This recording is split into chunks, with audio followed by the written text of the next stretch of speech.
நிச்சயமாக நிராகரிப்பு நீர் எச்சரித்தாலும் அல்லது எச்சரிக்கையாவிட்டாலும் சரியாக அவர்கள் நம்ப மாட்டார்கள். பயபக்தி இருக்கிறவங்களுக்கு அவளுக்கு தான் எச்சரிக்கையும் நற்செய்தியும், அது எச்சரிக்கையாகவும் தெரியும், நற்செய்தியாகவும் தெரியும், மற்றவர்கள் நம்ப மாட்டார்கள் சொல்கிறேன். முக்கியத்துவம் அவங்களுக்கு கிடையாது, அதுக்கு முக்கியத்துவம் கொடுக்க மாட்டாங்க. ஆனால் அந்த இடத்துல எல்லாம் இருப்பாங்க, முன்னாடி வந்து இருப்பாங்க, காட்டிக்குவோம். ஆனால் அவர்கள் நம்ப மாட்டார்கள் சொல்கிறான். அப்போ யாருக்கு சொல்கிறான்?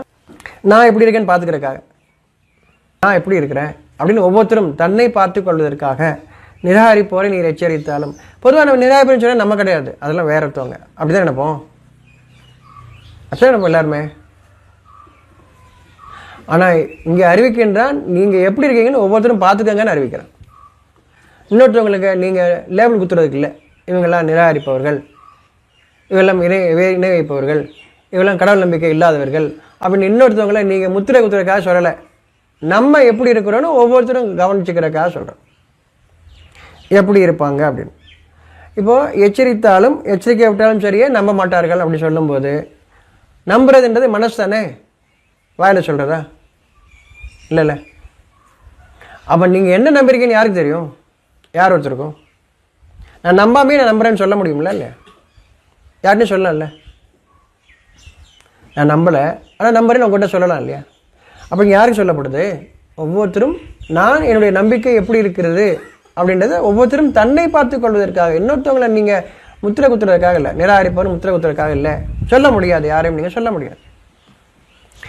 நம்பிக்கை கொண்டவர்களும் நம்பிக்கை கொள்ளாதவர்களும் நீங்கள் யாரையும் சொல்ல முடியாது. உங்களை ஒவ்வொருத்தரும் தன்னை பார்த்து கொள்ள மட்டுமே முடியும். இப்போ விளங்குங்க, இது இறைவாக்கு. இப்போது பொதுவாக சொல்லப்படுது உங்களுக்கு இறைவாக்கு. எச்சரித்தாலும் எச்சரிக்கையாவிட்டாலும் சரியே அவர்கள் நம்ப மாட்டார்கள். நான் எப்படி இருக்கிறேன், நம்பிக்கையோடு இருக்கிறேனா இல்லையா, அப்படிதான் ஒவ்வொருத்தரும் பார்க்க முடியும். அதை நீங்கள் உணரும் போது தான் உங்களுக்கு உள்ளட்சி ஏற்படும். இறைவனுக்கு மட்டுமே நீங்கள் பயப்படுவீர்கள். அப்போது அந்த உள்ளட்சத்தின் காரணமாக நீங்கள் உங்கள் இறைவனுக்கு பயப்படுவீர்கள். அப்போது அவனுக்கே அஞ்சுங்கள், அவனை தவிர இல்லைன்னு சொல்லும்போது உங்களுக்கு அது உள்ளட்சத்தை ஏற்படுத்தும், நினைவுபடுத்தும். அது மற்றவங்களுக்கு சொன்னால் அப்படியா அவங்க கேட்டுப்பாங்க, அவ்வளோ. உங்களுக்கு அது நினைவுபடுத்தும். நீங்கள் அப்படி நம்ம ஒவ்வொருத்தரும் வாழ்ந்துட்டு வரும்போது வேதத்தின் செய்தி எடுத்து சொல்லும்போது நமக்கு நினைவுபடுத்தும். மற்றவங்களுக்கு செய்தி புது செய்தி மாதிரி, அப்படியா சரி. அப்போ வேதத்தின் படி நம்ம வாழ்வதில்லை, அது சொல்ல கேட்டதுக்கப்புறம் அது நமக்கு நினைவுபடுத்திக்கிட்டு இருக்கு. நீங்கள் வாழ்ந்துட்டு இருக்கும்போது அது புரியும், இல்லைன்னா புரியாது.